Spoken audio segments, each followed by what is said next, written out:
Coming up tonight, an early morning fire on the sleepy island of Bimini, leaving 11 families homeless. The details straight ahead. Plus, the Carifta track team to be named as early as this week. The trials taking place this weekend. And our Jean Joseph delves into the world of Jerome Miller's Reminiscing in Color 2023. Stay close for those details as our News Weekend edition starts now.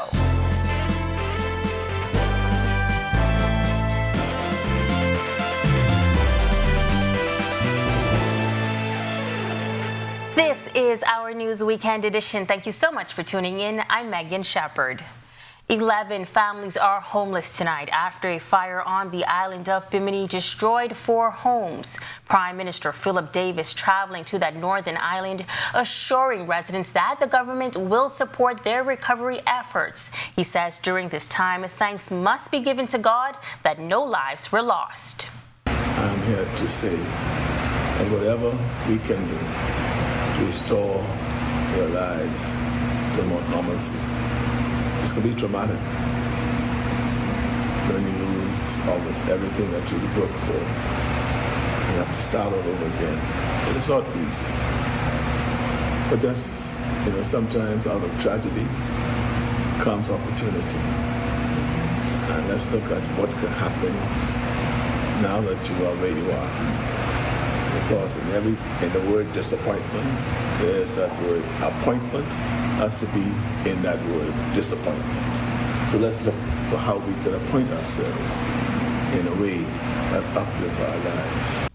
Minister of Social Services and Member of Parliament for the island, Obi Wilshcombe, sharing that his ministry, as well as the island administrator, have already moved to secure housing for those affected. He says by Thursday of next week, a team from Foreign Affairs will also be on the ground organizing new passports. But we have secured apartments, and they all will be assigned immediately after. We've also secured for you to visit Makamuks to purchase and to get some attire, some clothing that's necessary. And our social services team have already prepared the slips for you to be able to go to the shops immediately to purchase food. Those have been done and they're in place now. Tomorrow, a team will come in from Urban to begin assessment of your damaged areas so that work could begin as soon as possible to assist.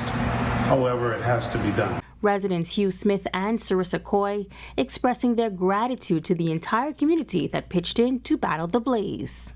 Bimini people, I really appreciate y'all. I never seen nothing like this in my life. The whole entire Bimini was there this morning with bucket in their hand. I mean, they had a train line and whatever they do, they did it good. But I would like to say, listen here, we really need a fire engine truck in Bimini like yesterday. I was working from 5 o'clock this morning with water hose. Seeing everybody work together as a team, I can tell you, Bimini, you have strength that you don't even know you have. So I'm proud to be a part of this community. Even if I was thinking about leaving, y'all better keep me. I'm Ellis now, so I stay in.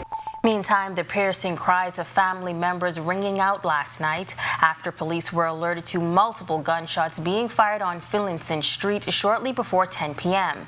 Police press liaison Chief Superintendent Chrislyn Skippings telling media that officers are now in search of 2 men wanted for this latest incident. Information received is that 2 males, a 28-year-old male and a 19-year-old male, were seated on the wall just to my right when 2 males emerged from a southerly direction on Finlayson Street and approached the 2 males. They opened fire on the man, resulting in both males being shot multiple times.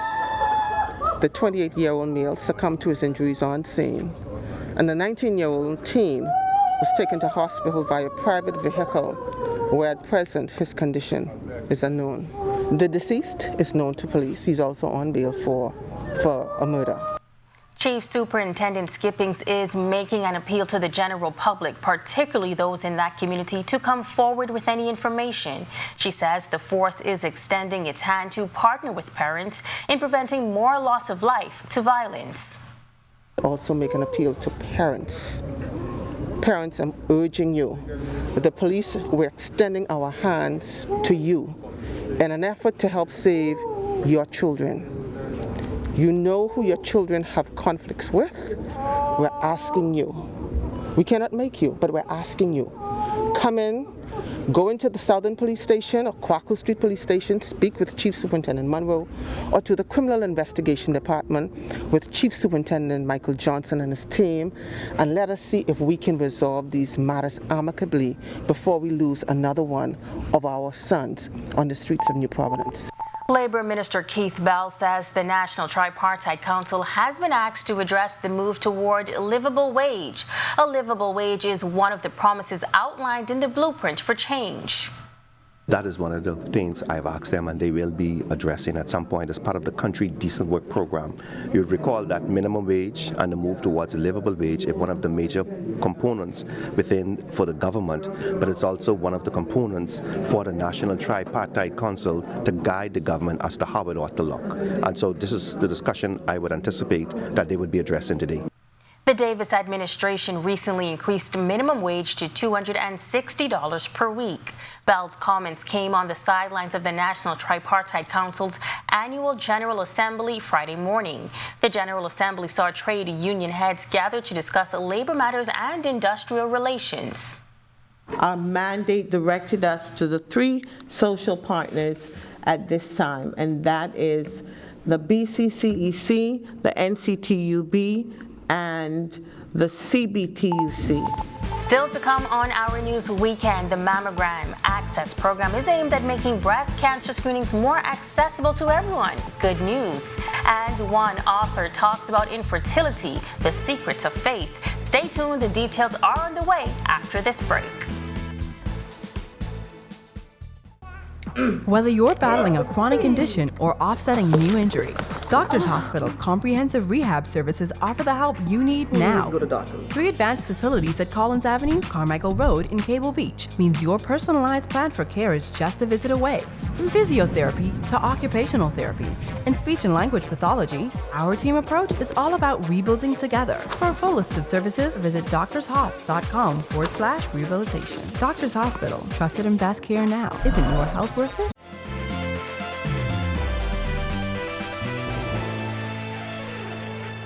March 21st was World Down Syndrome Day, where many across the globe rocked their socks in support of those living with the genetic condition.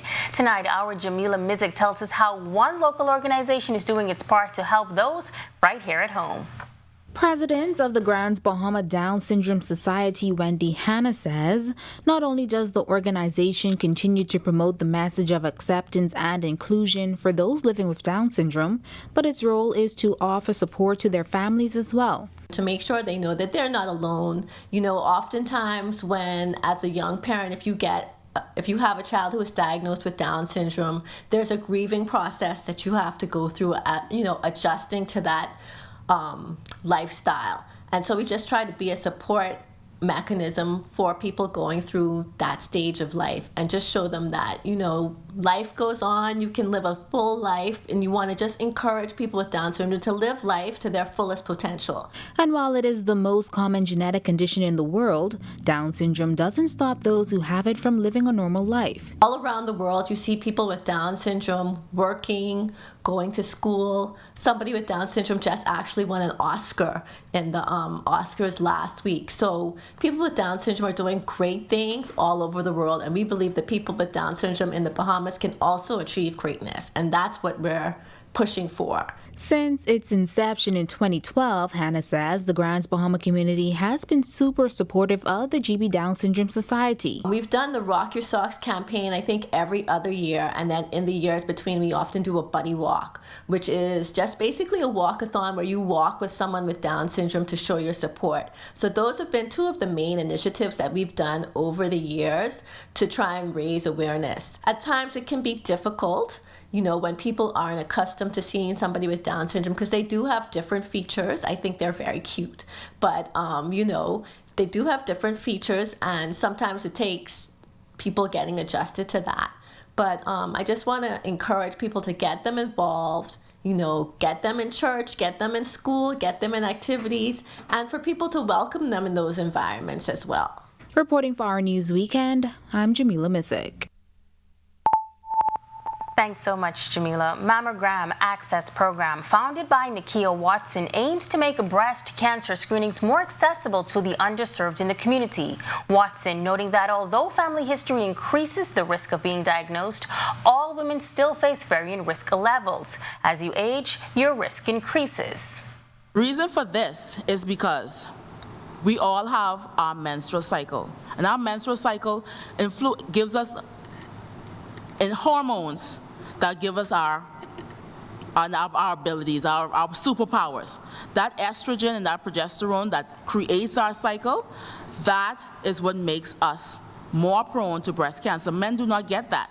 Now, they do have breast cells, but because their breast cells are not being impacted by those hormones, they are at a lower risk. Medication that increases your estrogen levels also plays a role. So it's important to know the type of medications that you're taking, and when you go to the doctor, that's one of the reasons why they ask you what you're on. They're trying to assess your risk level. However, there are factors within your control. Fat produces estrogen, okay? So what we want you to do is to get active, lose the weight. If you have a sedentary lifestyle, you are at high risk for breast cancer. So try to be as active as you can so that you can keep your weight down. Bone cancer survivor and disability inclusion consultant Erin Brown commending MAP Bahamas for its initiative to support over 500 women, inclusive of family islanders, pensioners, high-risk patients, and the disabled. She explains how she plans to partner with the organization. Erin Brown Connects Disability Advocacy and Inclusion Management will focus on removing the barriers to breast cancer screening, provide medical practitioners and specialists the necessary disability-related training and sensitivity, identify the access gaps to medical facilities and accessible medical equipment, increase disabled patient education and rights through specific disability health-related information. This month is Endometrius Month, and in light of this observance, a Bahamian author is shedding light on infertility issues and pregnancy loss. She says it's something that many women suffer from silently, and she's calling on leaders in the country to start the conversation, which she believes will provide more support to women who are dealing with these issues. For women who go through this, a lot of times we sometimes feel like we're forgotten. Sometimes it's as if individuals say, you know what, that's just your first pregnancy. That happens all the time. You're going to get through that. Meet Dr. Latazia Stewart, also known as Dr. Taz. She's the author of The Secrets of Fate Fertility. She says in the U.S., 1 in 8 women experience infertility, and adds that when she first released her book last year, she didn't expect to receive the response that she did. Unfortunately, there are many women who are struggling with this issue silently, and it is considered taboo. Many of them feel isolated in their journey, just like I did. And unfortunately, there is not a lot of conversation around this particular topic. Now, Dr. Taz herself struggled with infertility issues for many years. She says it was her expectations that once married, she would have children. However, nothing happened. It caught us off guard. It really didn't. That's the thing with infertility. It typically catches couples off guard, and I go into that in great detail in my book because, I was considered a church girl, and I have a strong faith in God, so Lord, why is it not happening for me? So then there's also now the struggle with faith in addition to the struggle of trying to conceive. She says after losing twins, she started to open up about her challenges to support others who were experiencing the same issue. Dr. Taz says she now has 3 miracle children. And I know that it was through the perseverance, my faith, and also applying certain practical strategies that I learned along my journey. You don't have to necessarily use conventional methods to have a baby. There are some people would be like, when they hear the term egg freezing, like, what, you're gonna freeze your eggs? That's an option.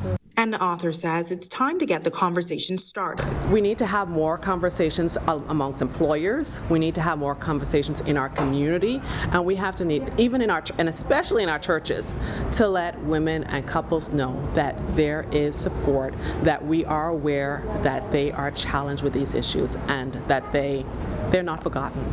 They're not forgotten. The book, The Secrets of Faith Fertility, is available in country at several bookstores.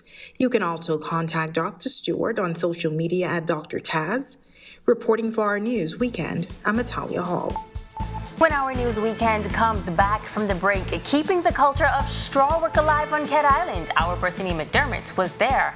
And Olympian Pauline Davis-Thompson is hopeful the Bahamas will do well in Carifta. Stay tuned for that when we return from the break. It's your thing. Do what you want to do. It's your thing. Do what you want to do. It's your thing. Do what you want to do. Shareholders are very happy. It's your thing. Do what you want to do.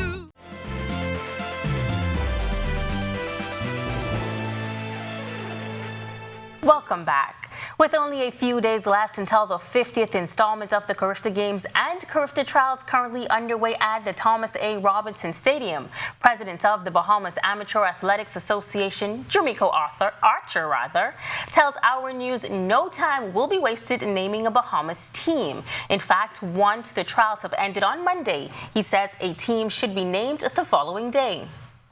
I certainly can tell you that by Tuesday, the country will know who will be representing Team Bahamas. And as for how many people will be on that team and whether we will have leeway with that number as the host country, Archer said this.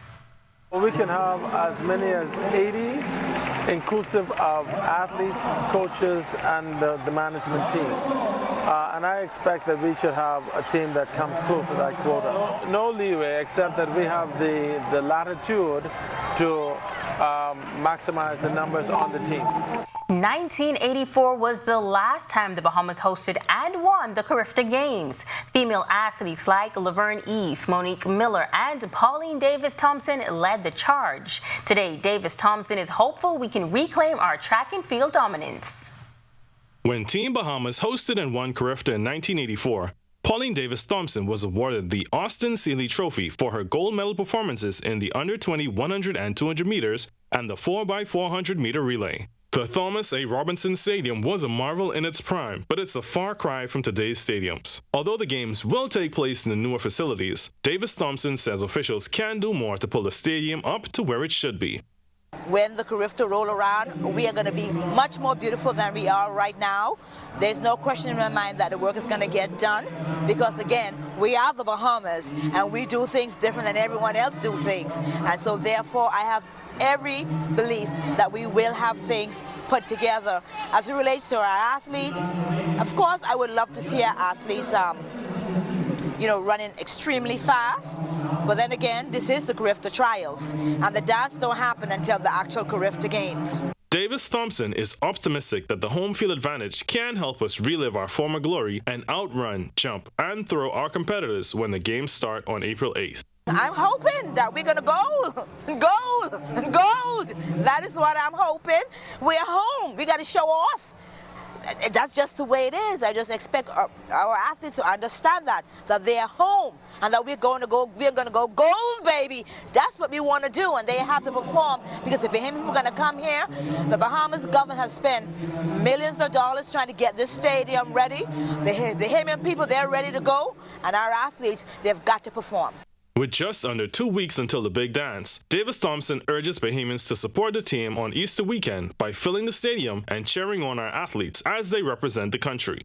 I am hoping that the Bahamian fans will come out and that they will our athletes to the finishing line like they did back in the day in 1984 when they willed me to the finishing line, because I don't have any recollection of that race, but we did win the Carifta Games that year.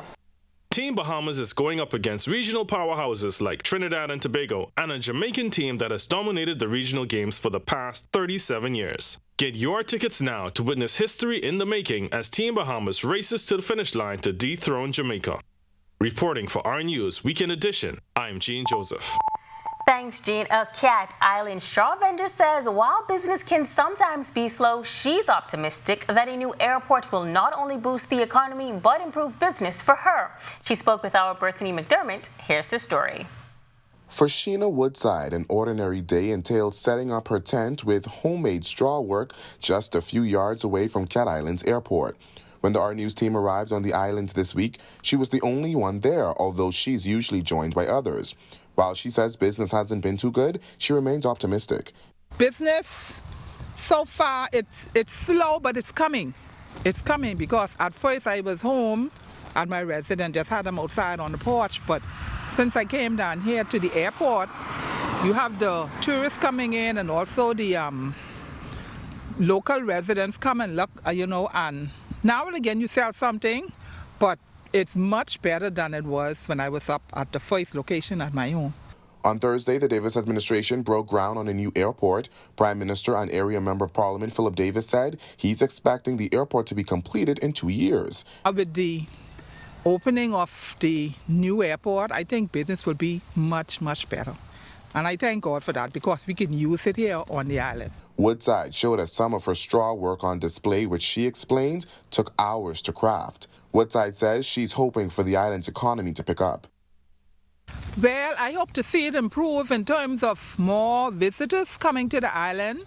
And also I see a lot of people from the island moving back home and a lot of new homes being built, and a lot of little local businesses are popping up. So, we have the fish fry out on the bay, and then we have down by the dock, they have another location where you can get fish fry and salads and stuff. So it's getting there slowly. Reporting for Our News, I'm Bethany McDermott. And we're not done yet. The weather report is coming up, and the details of Jerome Miller's Reminiscing in Color 2023 is on its way in our arts and entertainment segment. All of that is coming up when Our News Weekend returns. Stay close.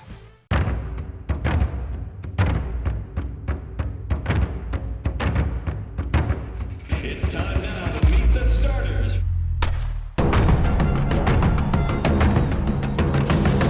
RTV, home of the 50th Carifta Games.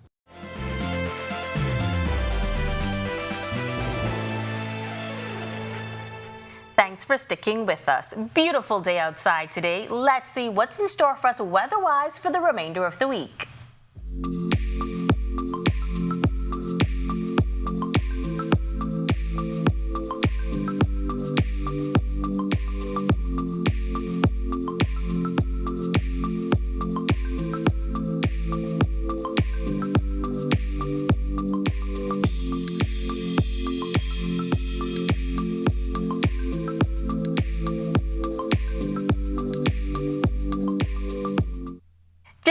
Harris Miller has been sharing his gift with the world for many years now, and the visual artist is back with another edition of his show. Let's take a behind-the-scenes look through Gene Joseph's lens.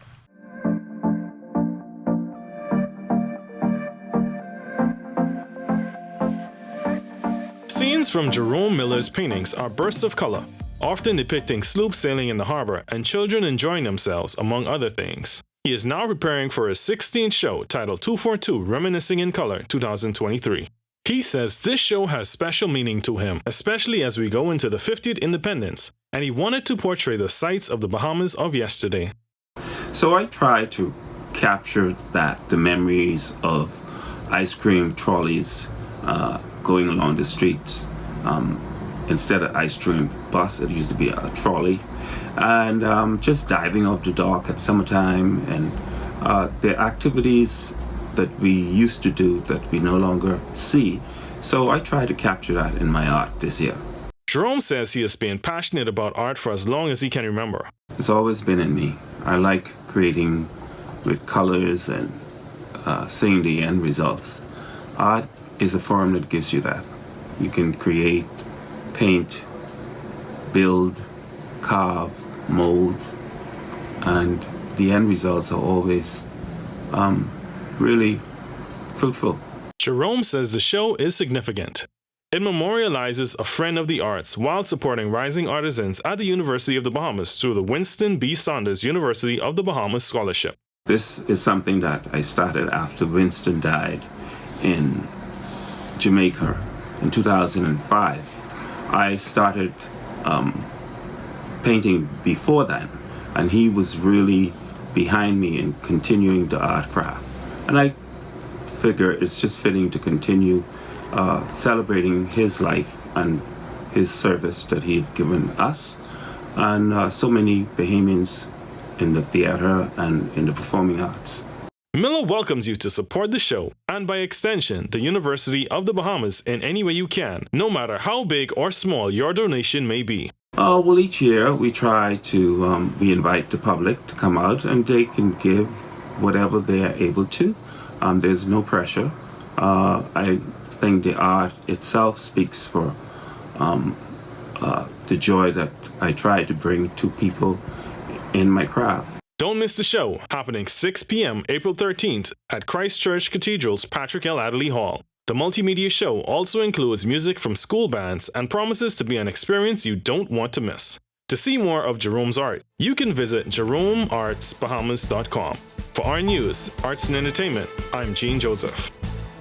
And just before we go, we would like to extend birthday greetings to Miss Elizabeth Joseph, who is celebrating today. So, Miss Lisa, happy birthday from your son, Gene, and the entire weekend crew here at Our News. And that's a wrap for us. Thank you so much for joining us for Our News Weekend Edition. On behalf of the entire team, I'm Megan Shepherd. Enjoy the rest of your week.